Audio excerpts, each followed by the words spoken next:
tên là cần en lai hi hà hú cầm thắng nó cầm in ya hay nào po mà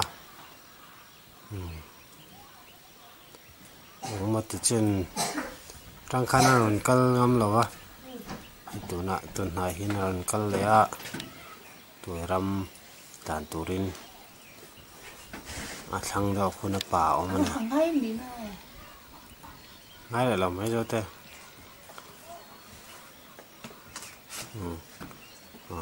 bia so paran chlai lại mẹ ron thấy dây dây khóc mà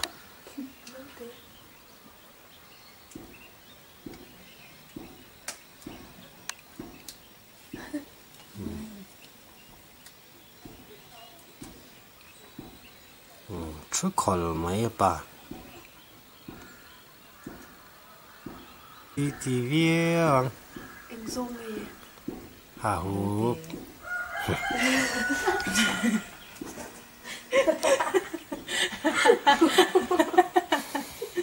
ngon đấy hỏi lắm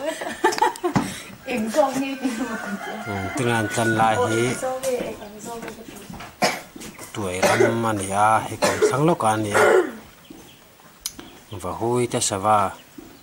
tụt lâu tụt lọt thì vel tên anh chân chuyên này bên riêng ạ hú bà nấu cơm chân nó là này